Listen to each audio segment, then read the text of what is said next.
वंशी विभूषितकरा नवनीरदाभात् पीताम्बरादरुडबिम्बफलाधरोष्ठात् पूर्णेन्दुसुन्दरमुखादरविन्दनेत्रात् कृष्णात् परं किमपि तत्त्वमहं न जाने। नारायणं नमस्कृत्य नरं चैव नरोत्तमं देवीं सरस्वतीं व्यासं ततो जयमुदीरयेत्। अथ 29वाध्यायः। जब ती दिव्य प्रकार का भगवान का दूतहरू त्यहाँ आए, अप्सराहरू त्यहाँ आए, गन्धर्वहरू त्यहाँ आए, वैकुण्ठ लोकमा लैजानेवाला जुन विमान त्यहाँ आइसक्यो, त्यसपछि जुन दिव्य स्वरूप धारण गरिसकेको बाँदरको जुन रूप थियो, जुन पूर्व जन्मको कदर्य थियो पनि अत्यन्त प्रसन्न भयो। त्यसपछि पुण्यशील र सुशीलले त्यो बाँदरको जिज्ञासा मेटाइदिने उद्देश्यले भने, हे विभो, हे प्रभु, अब हजुर कुनै पनि विलम्ब नगरिकन गोलोकमा चल्नुहोस्, किन यहाँ ढिलो गर्नुहुन्छ? तपाईँले विशेष प्रकारको सर्वोच्च स्थान पुरुषोत्तम भगवानको सामिप्य पाउनु भएको छ, पुरुषोत्तम भगवानको साथ पाउनु भएको छ, उहाँको लोक प्राप्त गर्नुभएको छ। तब कदर्यले भन्यो, मेरा अनेक प्रकारले भोग्नुपर्ने धेरै नै दुष्कर्महरू छन्, परन्तु त्यस्तो मैले के कर्म गरेँ? केले गर्दा यमराजले ठेकेका पाप भोगको पटक पनि पुरा नहुँदै यमराजले अलिक समयसम्म बाँदर बनेर त्यसपछि विश्वासघातको फल भोग्नु पर्नेछ भनेको जुन फल थियो त्यो पनि भोग नगर्दै मकुन पुण्यले पहिले नै मेरा ती समस्त पापहरूबाट मेरो उद्धार भयो, जेले गर्दा मैले गोलोक जान पाएँ, भगवानको धाम पाएँ, भगवानलाई प्रसन्न बनाएँ। जति झरी पर्दा वर्षका धारा छन् पृथ्वीमा, जति झारपात छन् पृथ्वीमा, धुलाका कणहरू जति जति छन्, आकाशमा जति जति ताराहरू छन्, त्यति नै मेरा पापहरू नै छन्, त्यति नै मेरा कुकर्महरू छन्। तथापि मैले यो मनै हरण गर्ने सुन्दर दिव्य शरीर कसरी प्राप्त गरेँ? मैले मेरो शरीर हेरेर म अत्यन्त प्रसन्न भइराखेको छु, मेरो आफ्नो स्वरूप देखेर नै मलाई चञ्चलता भइरहेको छ। यस्तो दिव्य शरीर मैले कसरी प्राप्त गरेँ? हे हरिका प्रिय भक्त हो, यसको अति ठुलो रहस्य अनि कारण मलाई हजुरहरूले बताइदिनु हवस्, म बिन्ती गर्दछु।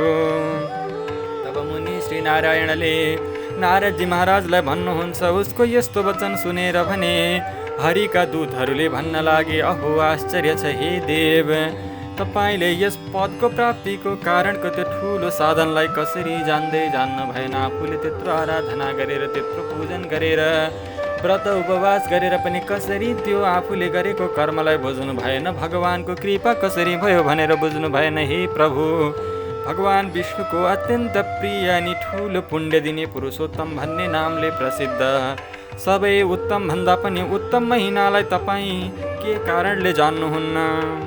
त्यस्तो त्यो पुरुषोत्तम महिनामा हे महाराज, तपाईँले देवताहरूले पनि गर्न नसकिने जुन कठोर तपस्या जङ्गलमा बाँदर शरीरले नजानिकनै गर्नुभयो, जसमा मुखरोगको कारणले नजान्दै पनि अनाहार व्रत अर्थात् उपवास व्रत हुन गयो। हजुरका मुखबाट रगतका धारा बगिराखेका थिए, हजुरले खाना खोजेर फल मुखमा लैजाँदा पनि खान सक्नुहुन्न थियो।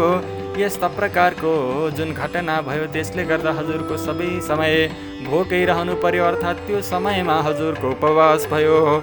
अनि तपाईँले त्यहाँ बाँदरको जुन चञ्चले स्वभाव हुन्छ त्यस्तै आफ्नो स्वजात चञ्चलताले गर्दा रुखका भेट्नाहरूबाट फलहरू तोडेर अनि टिपेर आफूले ग्रहण गर्न नसकेर खाली भुइँमा छिरलिराख्नुभयो। हजुरद्वारा पृथ्वीमा ती फलहरू फ्याँकिसकेपछि जुन फ्याँकिएका फलहरू थिए त्यसको कृपाले गर्दा अथवा भुइँमा नै फल प्राप्त गरिसकेपछि धेरै बालबच्चाहरूले ती प्राप्त गरे। जो जनावरहरू वृक्षमा चढ्न सक्दैनथे उनीहरूले पनि तिनीहरूको भक्षण गर्न पाए भने धेरै जनहरूले तिनीहरूलाई प्रयोग गरे। त्यसै गरी भोजन गरे, भगवानका पूजनहरूमा पनि तिनीहरूको प्रयोग भयो। शरीरभित्र ज्यादै नै दुःख पीडा भएकाले हजुरले पानी पनि पिउन सक्नु भएन, यत्र तत्र जान पनि सक्नु भएन। यस्ता प्रकारले अज्ञानवश थाहै नपाइकन भए पनि पुरुषोत्तम महिनामा तपाईँबाट पानी पनि नलिकन जुन जलाहारको पनि बिना निर्जल रूपमा कठिन तपस्या हुन गयो। हे अनघ, हे निष्पाप फलहरू झर्नाले परोपकार हुन गयो। वनमा घुम्दै गर्दा भयङ्कर जाडो बतास घाम हजुरले सहनु पर्यो। श्रेष्ठ अत्यन्त रमणीय ठुलो तीर्थमा हजुर 5 दिनसम्म डुबुल्की मार्नुभयो अर्थात् नुहाउनु भयो। त्यो जो कहिले गर्नै सक्दैनन्। हजुरले बेहोसी अवस्थामा अथवा विवश अवस्थामा भए पनि त्यो कर्म गर्नुभयो। त्यसै कारणले तपाईँलाई पुरुषोत्तम महिनामा स्नानबाट प्राप्त हुने जुन पुण्य थियो त्यो सम्पूर्ण प्रकारको पुण्यहरू अलिकति पनि विच्छेद नभइकन प्राप्त भयो। यस्ता प्रकारले रोगी तपाईँको नजानिकन नै अत्यन्त उत्तम तपस्या हुन गयो। जुन तपस्या कसैले पनि गर्न सक्दैनन् त्यही सब सफल भयो र अहिले तपाईँले यो सुख अनुभव गरिरहनु भएको छ जब नजानिकन नै गरिएको पुरुषोत्तम महिनाको सेवाले तपाईँलाई यस्ता प्रकारको पुण्य मिल्यो भने यस पुरुषोत्तम महिनामा पुरुषोत्तमको उत्तम महिमालाई जानेर श्रद्धा भक्तिका साथ भगवानलाई अत्यन्त हृदयमा धारण गरेर विधिपूर्वक सेवाहरू गर्नेहरूको, उपवासहरू बस्नेहरूको, त्यस्तै गरेर स्नानहरू गर्नेहरूको त पुण्य कति प्राप्त होला त्यसको के कुरा गर्नु। तपाईँले जुन यस्तो प्रकारको कल्याणकारी साधना गर्नुभयो त्यस्तो साधना गर्नहरूको समर्थ होला। जुन पुरुषोत्तम महिनामा एउटै पनि उपवास गर्यो भने त्यस पुण्यले त्यो जन पापका थुप्राहरूबाट तुरुन्तै मुक्त हुन्छ। यसका सरी पुरुषोत्तमलाई प्यारो लाग्ने अरू कुनै कार्य हुँदैन। जो जनहरू पुरुषोत्तम महिनामा त्यो उपवास गर्दछन् ती जनहरू धन्य हुन् र तिनै जनहरू कृतकृत्य हुन्। साथै द्वीपमध्ये भारतवर्षमा मनुष्य जन्म पाउनु अति दुर्लभ छ। त्यस प्रकारले जन्म पाएर जो जन पुरुषोत्तम भगवानको सेवा गर्दछन् ती जनहरू सधैँ भाग्यमानी हुन्, पुण्यात्मा हुन् र तिनैको जन्म सफल हो। जसको पुरुषोत्तम महिना स्नान, दान, जप, पूजा आदिले बित्दछ। पुरुषोत्तम महिनामा गरिएका दानहरू, श्राद्धादि पितृकार्यहरू र अनेक प्रकारका तपस्याहरू ती सबै नै अरू महिनामा गरिएकाको भन्दा करोड गुणा बेसी फल दिनेवाला हुन्छन्। जो जन पुरुषोत्तम महिना आएको बेलामा स्नान, दान आदि पुण्य कार्यले रहित रहन्छ अर्थात् त्यस्ता पुण्य कार्य गर्दैन त्यस्तो त्यो नास्तिक, पापी अनि ढोङ्गी दुष्टलाई त धिक्कार छ भनेर जान्नु पर्दछ। जसले विधिपूर्वक भगवानका लीलाहरूको श्रवण गर्दैनन्, पुरुषोत्तम मासको ध्यान गर्दैनन्, उहाँलाई नमन गर्दैनन्, उहाँका दिव्य लीलाहरू भगवानका लीलाहरू श्रवण गर्दैनन्, उनीहरू धिक्कार छन्। तब नारायणले फेरि भन्नुभयो, पुण्यशील र सुशीलले वर्णन गरिएको उसको आफ्नो नदेखिएको, नजानिएको, नबुझिएको त्यो कुरा सुनेर उक्त बाँदर रूप धारण गरेको, दिव्य रूप धारण गरेको बाँदर अत्यन्त प्रसन्न भयो अथवा पूर्वजन्मको कदरिया त्यो समयमा अत्यन्त प्रसन्न भयो। तीर्थका देवताहरूलाई नमस्कार गरेर, हे तीर्थका देवता, तपाईँको पवित्रताले गर्दा तपाईँको तीर्थमा म 5 दिनसम्म नजानेर डुबुल्की लागेकै प्रभावले गर्दा पनि आज मैले यत्रो ठुलो पुण्य प्राप्त गरेँ भनेर ती तीर्थका सम्पूर्ण देवताहरूलाई नमन गरेर कालञ्जर पर्वत, जुन पर्वतको वरिपरिका ती डाँडाहरूमा रहेका वृक्षहरूका फलहरू झारेर दान गर्न सफल भएका थिए ती सम्पूर्ण प्रकारका पर्वतहरूलाई पनि नमस्कार गरेर अनि त्यहाँका वन देवताहरूलाई, त्यहाँका झाडी लहरा रुखहरूलाई नमस्कार गर्यो। त्यसपछि नम्रतापूर्वक हात जोडेर विमानलाई 3 पटक दायाँबाट प्रदक्षिणा गरी मेघ जस्तो श्याम वर्ण भएको तथा चम्किलो पीताम्बर पहिरेको त्यो कदरिया तब विमानमा चढ्यो। सम्पूर्ण देवताहरूले हेर्दा हेर्दै गन्धर्व आदिहरूले गानहरू गरिराखेको स्तुति गरिदो छँदोसलाई किन्नरहरूले बारम्बार बाजा बजाइरहेको बेलामा प्रसन्नताले माथिबाट हेरिरहेका, खुसीले फुलिरहेका इन्द्र आदि गरिएका देवताहरूले आकाशबाट बिस्तारै बिस्तारै फुलहरू वर्षाउँदै आदरपूर्वक उसको पूजा गर्दा भए। त्यसपछि ऊ आनन्दले मस्त हुँदै योगीहरूले करोडौँ वर्षसम्म, हजारौँ वर्षसम्म योग, तपस्या, ध्यान, व्रत आदि गरेर पनि पाउन नसक्ने दुर्लभ हुने त्यस्तो प्रकारको गोप गोपी र गाईहरूले सेवा गरिएको र राजका मण्डलीहरूले शोभिएको गोलोकमा जाँदो भयो। जन बुढो हुनु र मर्नु नपर्ने त्यस्तो प्रकारको गोलोकमा गएर प्राणीहरू निर्भय रही कुनै पनि प्रकारको शोक गर्दैनन्, कुनै पनि फिक्रे गर्दैनन्। पुरुषोत्तम महिनामा हुन गएको पुरुषोत्तम भगवानको सेवामा त्यो प्रभावले न्वारने नाउँ चित्र शर्मा भएको त्यो कदर्य पनि त्यही लोकमा गयो नजानिकन नै गरिएको पनि। पुरुषोत्तम महिनाको व्रतका प्रभावले जुन वानर रूपी शरीरलाई त्यागेर गोलोकमा पुगी मुरली हातमा लिएका 2 हात भएका पुरुषोत्तम भगवानलाई देखेर अत्यन्तै दङ्गदास भयो।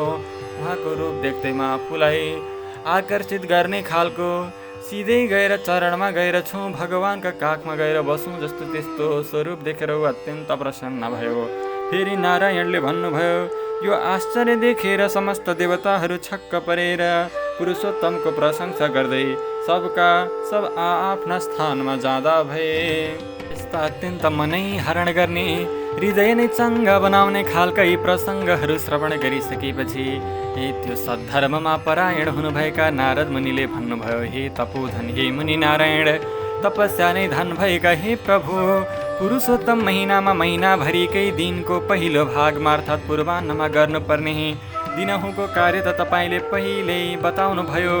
ती दिनका बाँकी अरू भागमा गर्नुपर्ने कार्य कसरी गरिन्छ नि? अर्थात् जो व्रतीहरू रहेका हुन्छन् त्यो व्रतको समयमा दिउँसोको समयमा ती सम्पूर्ण व्रतीहरूले के कार्यहरू गर्नुपर्दछ त्यो कुराहरू पनि मलाई बताउनुहोस्। हे बोल्ने व्यक्तित्वहरूमा, हे वाचकहरूमा श्रेष्ठ प्रभु, गृहस्थीहरूको भलाइका लागि अब ती कुरा मलाई बताउनुहोस्, किनकि तपाईँ जस्ता महात्माहरू सधैँ सबैको उपकारका लागि घुमफिर गर्दछन् अर्थात् हुन्छन्।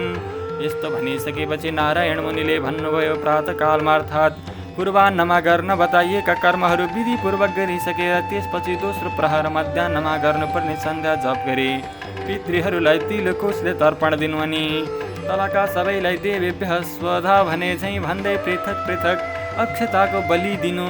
बलि दिँदा देवताहरू, मृत मनुष्यहरू, पशुहरू, चराहरू, सिद्धहरू, यक्षहरू, सर्पहरू, दैत्यका समूहहरू, प्रेतहरू, पिशाचहरू, नागहरू, जो यहाँ अन्न चाहन्छन् तिनीहरू सबैलाई यो अन्न दिए मैले भनेर भन्नु। देवा मनुष्या पशवो वयांसी सिद्धांश यक्षो हृदयैत्यसङ्गा। तब पञ्चमहायज्ञ हवन गर्नु र भूतहरूलाई बलि दिएर काग र कुकुरलाई पनि अघिको जस्तै गरी भन्दै बलि दिनु। यस्तै प्रकारले पटकै पिच्छे भनेर उक्त सबै प्राणीहरूलाई अलग अलग बलि दिनु। त्यसपछि विधिपूर्वक आचमन गरेर प्रसन्नतापूर्वक श्रद्धाका साथ कोही अतिथि आइपुग्दछन् कि भनी एउटी गाई दुहुने बेलासम्म ढोकामा उभिएर बाटो हेर्ने काम गर्नु। भाग्यले यदि कोही अतिथि आइपुग्यो भने बुद्धिमान व्यक्तिले पहिले उनको सत्कार गरेर देवतालाई झैँ पूजा गर्नु। तब अत्यन्त श्रद्धा भक्तिका साथ आफ्नो सावगास अनुसार आफ्नो सामर्थ्य अनुसार खानपानले तृप्त गराउनु। कोही भिखारी आइपुगे भने ती भिक्षुकलाई पनि भिक्षा दिनु र कोही ब्रह्मचारी आइपुगे भने आफूहरूलाई पकाइराखेको अन्नबाट र सबै प्रकारका तयार पारिएका जुन अन्य व्यञ्जनहरू हुन्छन्, तरकारी तथा अचारहरू हुन्छन्, ती सबै सामग्रीहरूबाट यथायोग्य तरिकाले निकाली ब्रह्मचारीलाई प्रदान गर्नु। सन्यासी र ब्रह्मचारीहरू यी दुवै पाकेको अन्न जुन रहेको छ त्यो अन्नका स्वामी हुन्छन्, तसर्थ उनीहरूलाई भक्तिपूर्वक यसरी पाकेका अन्नहरू दान गर्नुपर्दछ। ती दुवैलाई उक्त प्रकारले अन्न नदिइकन नै खानेले खाएर चान्द्रायण व्रत गर्नुपर्दछ, अर्थात् त्यसको पापको प्रायश्चितको लागि व्रत बस्नुपर्दछ। सन्यासीलाई यदि दिने मन भयो भने, दिने अवसर मिल्यो भने पहिले उसका हातमा जल हालिदिनुपर्छ र भिक्षा दिनुपर्छ अनि फेरि जल दिनुपर्दछ। त्यसरी दिएको त्यो भिक्षा सुमेरु पर्वत समान र त्यो जल सागर समान महान कहिएको छ। जो मनुष्य भिक्षुकलाई सत्कार गरेर सत्कारपूर्वक भिक्षा दिन्छ त्यो भिक्षा त गाईदानको समान पुण्यदायी हुन्छ भनी भगवान यमराजले भन्नुभएको छ। त्यसपछि पूर्वमुख भई चुपचाप बसेर भोजन गर्नु। भोजन गर्दा चाक्लो शुद्ध थालमा पस्की अन्नलाई नदोष्याई प्रशंसा गर्दै खानु। कसैले कति दुःख गरेर सबै कुराहरू जोडेर भोजन बनाएका हुन्छन्, त्यसरी बनाएको भोजनलाई दोष दिने व्यक्तित्वलाई पाप लाग्दछ, अर्थात् त्यसरी प्राप्त भएको भोजनलाई अत्यन्त सुखपूर्वक मिठो मानेर ग्रहण गर्नुपर्दछ। एउटा मात्रै लुगा लगाएर कहिल्यै पनि भोजन नगर्नु। खाँदा आफ्नै भाँडा दिनहुँ रूपमा खाने एउटै पात्र बनाउनु अत्यन्त उत्तम हुन्छ। आफ्नै आसनमा बसेर या कि आफ्नै जुन दैनिक बस्ने आसन पनि एउटा बनाउनु उत्तम हुन्छ भने चित्त तथा मनैदेखि अत्यन्त प्रसन्न रहेर भोजन ग्रहण गर्नुपर्दछ। यसरी जो नै जनले काँसको थालमा खान्छन् तिनका आयु बुद्धि कृति बल यी 4 कुरा बढ्दै बढ्दै जान्छन्। दिनमा खाँदा सत्यम त्वरतेत परिसिञ्चामि, राति खाँदा ऋतु वा सत्येन परिसिञ्चामि भन्ने मन्त्रले हत्केलामा जल लिएर भोजनमाथि छर्केर घिउ लिएर दाल तरकारी अचार आदि जे पनि सामग्रीहरू रहेका छन् व्यञ्जनहरू रहेका छन् तिनीहरूले युक्त भएको भोजन ग्रहण गर्नुपर्छ। पहिले भोजनबाट केही भाग लिएर यस्तो भन्दै पहिले भूपतये स्वाहा अनि भुवनपतये नमः, ओम भूतानां पतये नमः स्वाहा, ओम धर्माय नमः भनी बलि दिएर तब चित्रगुप्ताय नमः, ओम भूतेभ्य नमः भनी पनि बलि दिनुपर्दछ। अनि फेरि भोजनबाट केही अन्न लिएर जहाँ कहीँ रहेका ती भोक प्यासले आत्मा व्याकुल भएका मृत प्राणीहरूका तृप्तिका लागि सुखपूर्वक यो अन्न अक्षय होस् भनी पनि बलि दिनुपर्दछ। अन्नबाट केही भाग निकाल्यो ओम प्राणाय स्वाहा, ओम अपानाय स्वाहा, त्यसपछि ओम व्यानाय स्वाहा, ओम उदानाय स्वाहा र ओम समानाय स्वाहा भन्दै 5 पटक सानो सानो घाँस खानु। पञ्चघाँस खाँदा पहिले प्रणव रूपी ओम मन्त्रको उच्चारण गरेर प्राणादि चतुर्थ्यन्त नाम लिँदै अन्तमा स्वाहा भन्दै घिउमा चोबेको अन्न जिब्राले नचपाइकन 5 पल्ट भोजन गर्नु। त्यसपछि तन्मय भएर पहिले मिठो पदार्थ लिनु, त्यसै गरी भोजन लिने क्रममा बीचमा नुनिलो पदार्थ र अमिलो पदार्थहरू भोजन गर्नु, त्यसपछि पिरो र तितो चिजहरू भोजन गर्नु। जे जे छन् त्यसरी क्रम मिलाएर भोजन गर्नु।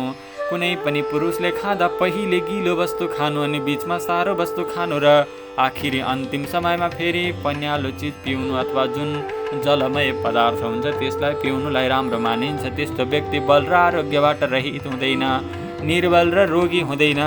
मुनिले 8 घाँस मात्र खानु भनिएको छ। जुन जङ्गलवासी वानप्रस्थ आश्रममा रहेका हुन्छन् उनीहरूले 16 घाँस मात्रै भोजन गर्नु भनिएको छ। गृहस्थीहरूका लागि 32 घाँस मात्र खाने विधान रहेको छ भने ब्रह्मचार्य आश्रममा जो रहेका हुन्छन् ब्रह्मचारीहरूका लागि जति घाँस पनि खान मन लाग्छ उति मनज्ञ घाँस खान सक्ने बताइएको छ।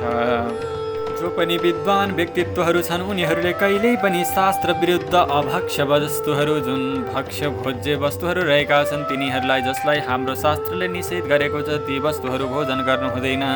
सुक्खा तथा बासी खाने कुराहरूलाई विद्वानहरूले अभोज्य अथवा नखाइने वस्तु भनी बताएका छन्। खाँदाखेरि घिउ र खिर बाहेकका अरू सबै खाना चाटी चुटी नखानु भनिएको छ। अलिअलि बाँकी राखेर खानु। खाइसकेपछि त्यो बाँकी रहेको खानाबाट केही अलिकति औँलाका टुप्पामा राखेर त्यसै अञ्जुलीमा जल भरेर त्यस जलबाट आधा पिएर अञ्जुलीको त्यो आधा बचेको जललाई औँलाका टुप्पामा रहेको शेष खानासहित भुइँमा गिराइदिएर अनि थालमा रहेको शेषलाई सोहोर साहर पारी केही जल पनि हाली अघि गिराइदिएकै ठाउँमा बुद्धिमान यो तलको मन्त्र पढ्दै छरछार पारिदेओस् अथवा गुणी व्यक्तित्वहरूले त्यस्ता कर्महरू गरून्। त्यस्तो गरेन भने त्यो ब्राह्मणै भए पनि भारी पापको भागी हुन्छ र प्रायश्चित्त गरेर मात्रै शुद्ध हुन्छ। पिपले भरिएको पिपको विशाल दह भएको त्यो रौरव नाम गरेको नरकमा पद्म अर्बुद आदि वर्षौँदेखि रहिआएका ती खान पिउन चाहनेहरूका लागि मैले दिएको यो पुरा सहितको जल अक्षय ननासिने भएर प्राप्त होस्। किनकि त्यो रौरव नाम गरेका नरकमा रहेका व्यक्तित्वहरूका लागि असल भोजन प्राप्त हुँदैन। हामीले असल भोजन दान गरे पनि उनीहरूले प्राप्त गर्न नसक्ने भएको कारणले गर्दा यो पुरा भोजन भए पनि उनीहरूले प्राप्त गरून्, यो जुठो भोजन नै भए पनि उनीहरूले प्राप्त गरून् भन्ने कामना गर्नुपर्दछ। यस मन्त्रले त्यो लिएको पुराका साथ रहेको जललाई औसानी हालेकै ठाउँमा छरिदिएर त्यसपछि पिउने पानी मुखमा भरी कुलुलुलु गरी निलिदिएर दाँततिर अड्केको खानालाई सफा गर्नुपर्दछ नि। यथेच पानी पी त्यो भाँडोलाई गिलै हातले केही पर सारिदिएर त्यसपछि त्यहाँबाट जुरुक्क उठेर बाहिर आए। टुक्रुक्क बसी सावधानीपूर्वक हातमा माटो लाएर शुद्ध जलले हात मुख सफा पार्नु पर्दछ अथवा जुन कुनै सरसफाइका विधिहरू छन् उनीहरूले सफा गर्नुपर्दछ। सफा पार्दा 16 पल्ट कुल्ला गरी शुद्ध भई आरामसँग बस्दै तलकाइँदै मन्त्र पढ्दै नै दाहिने हातले पेटमा दायाँ फेरोमा सुमसुम्याओस्। अगस्त्य कुम्भकर्ण शनि बडवानल र 5औं भीमलाई त्यो खाएको पचाउनका लागि स्मरण गर्नु। अगस्त्यं कुम्भकर्णं च शनिं च बडवानलम् आहार परिपाकार्थं स्मरेद् भीमं च पञ्चमम्। आतापि मारितो येन वातापि च निपातितः समुद्र शोषितो येन समेघस्त्यं प्रसीदतु। त्यस्तै जसले आतापीलाई मारिदिए र वातापीलाई पनि मारिदिए अनि जसले समुद्रलाई नै सुकाइदिए ती अगस्त्य मुनि मेरा उप प्रसन्न हुन्। यस्ता प्रकारका मन्त्रहरू भन्दै यस्ता प्रकारका स्मरणहरू गर्दै त्यसपछि प्रसन्नतापूर्वक श्रीकृष्ण भगवानको स्मरण गर्नु र फेरि पनि आचमन गर्नु। त्यसपछि लगाएको पान छ भने पान सुपारी आदि खानु। त्यसरी खानपान सकेर बसेपछि सत्मार्गको विरोध नगर्ने, सत्शास्त्रहरूका लहरले परम ब्रह्म परमात्मा श्रीकृष्णलाई ध्यानपूर्वक सम्झनु यो व्रतीहरूको नियम रहेको छ। यसरी जसले पुरुषोत्तम मासको व्रत बस्दछन् उनीहरूले भोजन गर्दछन् भने पूजन गर्ने व्यक्तित्वहरूले पनि भोजन गर्दछन् भने भोजन गरेर यसरी रहनु। यदि भोजनहरू गर्दैनन् भने अन्य समयमा आफ्नो जीवनका समयमा पनि भोजन गरिसकेपछि यसरी रहनु। यति मध्याह्नमा गर्नुपर्ने दैनिक कार्यहरू गरिसकेर त्यसपछि अपराह्नमा गर्नुपर्ने कामहरू गर्न थाल्नु। जस्तै बुद्धिमान व्यक्तिले केही बेर अध्यात्म विद्याको श्रवण गर्नु, आफ्ना मन, आफ्ना बुद्धिहरू, आफ्ना अहङ्कारहरू, आफ्ना पञ्च तन्मात्राहरूलाई चिन्ने प्रयास गर्नु। त्यसै गरी आफ्ना आत्मामा बस्नुभएका भगवान् श्रीहरिलाई चिन्ने कोसिस गर्नु, आफ्नो अन्तरको ध्यान गर्नु।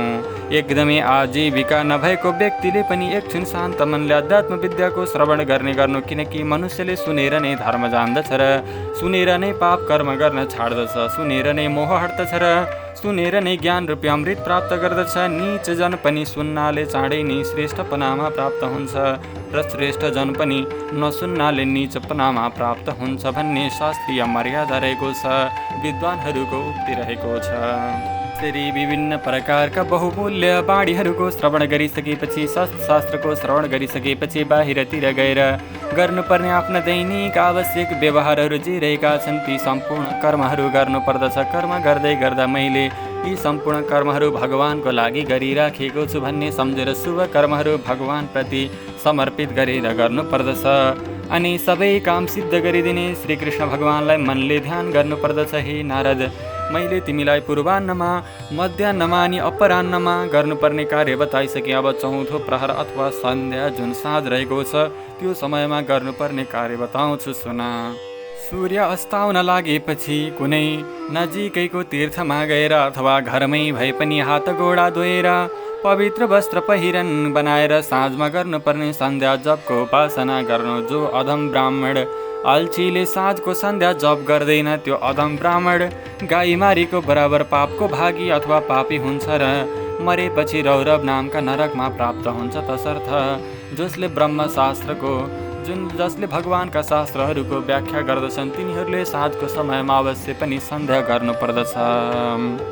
कहिलेकाहीँ कार्यवश सङ्कट परेमा अथवा बाटोमा बटुवा हुनुपर्दा समयमा सन्ध्या गर्न सकिएन भने आधा रातको पहिल्यै उत्तम नैष्ठिक ब्राह्मणले साँझको सन्ध्या अवश्य गर्नुपर्दछ। जुन ब्राह्मण श्रद्धापूर्वक तिनै सन्ध्यामा जप गर्ने गर्छ, घिउ हाल्नाले आगो दन्केदै उसको तेज अथवा उसको शक्ति पनि अत्यन्त बढ्दै जान्छ भनेर शास्त्रहरूले कहिरहेका छन्।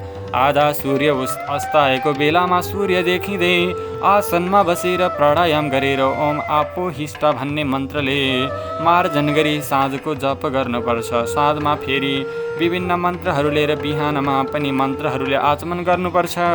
साँझमा पश्चिमतिर मुख गरी यानि पश्चिम फर्के, यदि तीर्थमा भए जलतिरै फर्की आसन जमाएर सोझै भएर बसी नबोलिकन शान्त रहेर प्रणव रूपी जुन ओम र ब्याहरी त्रिपुरी ओम भूर्भुवः स्वः पूर्वको गायत्री मन्त्रकन दायाँ हातमा रुद्राक्षको माला लिएर ताराहरू 9 दायसम्म राम्रोसँग गरी जप्नु। अथवा गायत्री मन्त्र कसैले श्रवण गरेका छैनन् भने आफ्ना गुरुहरूले जुन मन्त्रहरू प्रदान गरेका छन् ती मन्त्रहरूको जप गर्नु। यदि त्यो पनि सम्भव भएन अथवा कुनै पनि मन्त्रहरू लिएका छैनन् भने भगवानको ओम नमो भगवते वासुदेवाय रूपी जुन मन्त्र रहेको छ त्यो मन्त्रलाई पनि जपुन्, स्मरण गरून्। त्यसपछि वरुण सम्बन्धी ऋचाले ती सूर्यनारायणको उपस्थापन गरेर सूर्य भगवानलाई नमस्कार गरेर अनि दायाँ प्रदक्षिणा गर्दै एकै ठाउँ घुम्दै सम्पूर्ण दिशाहरूलाई दसैँ दिशालाई र दिशाका स्वामीहरूलाई पनि पृथक पृथक नमस्कार गर्नु। त्यसपछि बेलुकाको सन्ध्या गरिसकेपछि आगोमा आहुति दिएर त्यसपछि आफ्ना जुन घरका परिवारहरू छन्, नोकर चाकरहरू छन् ती सम्पूर्णले सहित भएर भोजन ग्रहण गर्नु अनि पछि केही समय आरामसित बस्नु। बिहान बेलुकै पटक्कै खान इच्छा नहुनेले आफूले यदि खाँदैनन् भने पनि मैले खाएको छैन के रे भनेर आफ्ना कर्महरू गर्न छुटाउनु हुँदैन। ती नित्य कर्म हुन्, तसर्थ बलि वैश्वदेव र बलि कर्म चाहिँ सकभर सधैँ नै गर्नुपर्छ। यदि गरेन भने त्यो जनको पापहरू बढ्दै जान्छ, धर्म क्षीण हुँदै जान्छ। बेलुकाको खाना खाइसकेर त्यसपछि हात घोडा धोई पवित्र भई सुस्ताइसकेको गृहस्थी जन तब तकियाले सहित भएको कोमल बिछौनामा सुत्न जानु। आफ्नो घरमा शुद्ध पूर्वतिर सिरान गरेर सुत्नु। ससुरालीमा यदि गएर शयन गर्दैछन् भने दक्षिणतिर सिरान गरेर तथा परदेशमा पश्चिमतिर सिरान गरेर सुत्नु। कहीँ पनि उत्तरतिर सिरान गरेर सुत्नु हुँदैन। शुद्ध ढल्केपछि पहिले रात्रि सुक्त जप्नु, आफ्ना भगवानहरूको मन्त्र जप्नु, भगवानहरूको रूपहरू स्मरण गर्नु। सुखशाही देवताहरूलाई सम्झी तब अविनाशी विष्णु भगवानलाई नमस्कार गरेर रातभरि नै मस्तसँग सुत्नु। सुखशाही भनेका अगस्त्य, माधवनी, महाबली, मुचुकुन्द, कपिल, आस्तिक मुनि यिनै 5वटा सुखशाही मुनि हुन्। माङ्गलिक कल्याण गर्ने जलपूर्ण घडा सिरानपट्टि राखेर वैदिक मन्त्रहरू लिएर गरुण सम्बन्धी मन्त्रहरूले रक्षा गरेर तब मात्रै सुत्नु।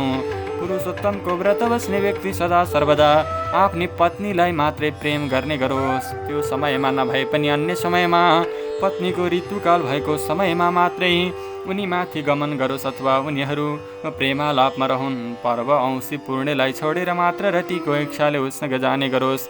प्रदोष साँझको र त्यसपछिको प्रहर, यी 2 प्रहरलाई जो ब्राह्मण वेद पाठ गरेर बिताउँछ र राति 2 प्रहर मात्र सुत्छ त्यो ब्राह्मण ब्रह्मा तुल्य हुनका लागि योग्य हुन्छ, अर्थात् त्यो नै असली ब्राह्मण हो। हे नारद, यी सबै दिनदिनै गर्नुपर्ने कार्यहरूको समूहलाई बाँकी नराखिकन मैले बताएँ। गृहस्थीहरूले राम्रा प्रकारले यो सब गर्नै पर्दछ। यो नै गृहस्थ आश्रमको लक्षण हो। गृहस्थ आश्रममा गर्नुपर्ने यो सम्पूर्ण कर्महरूको श्रृङ्खला हो। अहिंसामा रहनु पर्दछ।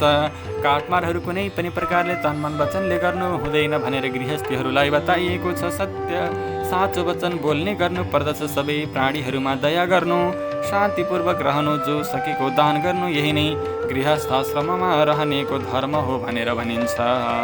अहिंसा सत्यवचनं सर्वभूतानुकम्पनं श्रमोदानं यथाशक्ति गार्हस्थ्यो धर्म उच्यते। कसै पनि जनले, कसै पनि पुरुषले, कसै पनि महिलाले अरूका पुरुषप्रति, अरूका महिलाहरूप्रति वक्र दृष्टि नलगाउन्। अरूलाई कुनै पनि प्रकारको नराम्रो व्यवहार नगरून्। अरूसँग लसपस नगरून्। आफ्नी धर्म पत्नीको रक्षा गर्नु, आफ्ना पतिको सेवा गर्नु तथा नदिएको वस्तुलाई लिने नगर्नु अनि यी विभिन्न प्रकारका मांस मदिराहरू छन् तिनीहरू नखानु अथवा कसैले खान लागिरहेका छन् भने पनि छोडिदिनु। यो 5 प्रकारको धर्म जो जसो धेरै हाँगाबिगा भएको छ र सधैँ सुख उदाइरहनेवाला छ। देह नै सर्वस्व भएका देहले भ्याएसम्मको धर्म गर्नै पर्दछ। भगवानले हामीलाई दिएको जुन शरीर रहेको छ त्यो शरीरले यसै शरीरलाई पाल्ने तथा भगवानका गुणानुवादहरू श्रवण गर्ने, भगवानका व्रत उपवासहरू गर्ने कार्यमा यो समय व्यतीत गर्नुपर्छ। फेरि नारायणले ती नारदजी महाराजलाई भन्नुभयो, सम्पूर्ण वेदहरूमा बखान गरिएको, सम्पूर्ण वेदहरूले वर्णन गरेको यो उत्तम चरित्र नै गृहस्थाश्रमको लक्षण हो। हे मुनि, हे नारद, यसलाई लोकको कल्याणको लागि संक्षेपमा लक्षणका साथै तपाईँलाई मैले राम्रोसित बुझाएर बताइदिएँ। मलाई आशा छ मैले दिएको यो ज्ञान कहिल्यै पनि खेर जाने छैन। हजुरले यसलाई उत्तम ठाउँमा प्रयोग गर्नुहुनेछ। सम्पूर्ण जनहरूको कल्याणको निम्ति प्रचार प्रसार गर्नुहुनेछ र सम्पूर्ण प्रकारका गृहस्थाश्रममा बसेका व्यक्तित्वहरूको अत्यन्त पावन रूपले कल्याण गर्नुहुनेछ। यो महिमा श्रवण गरेर यसलाई व्यवहारमा उतारेर सकल जनहरूको अवश्यमेव कल्याण हुनेछ। यसमा कुनै पनि प्रकारको सन्देह छैन। जय जय श्री बृहन्नारदीय पुराणे पुरुषोत्तममास माहात्म्ये श्री नारायण नारद संवादे शेषान्निककृत्य कथनं नाम 39 हरये नमः। यं शैवा समुपासते शिव इति ब्रह्मेति वेदान्तिनो बौद्ध इति प्रमाणपटव करते चेति नैयायिकाः अर्हन्नित्यथ जैन शासनरता कर्मेति मीमांसकाः सोऽयं नो विदधातु वाञ्छितफलं त्रैलोक्यनाथो हरिः। ॐ नमो ब्रह्मण्डदेवाय गोब्राह्मणहिताय च जगद्धिताय कृष्णाय गोविन्दाय नमो नमः। हरिः ॐ तत्सत्। श्रीकृष्णार्पणमस्तु।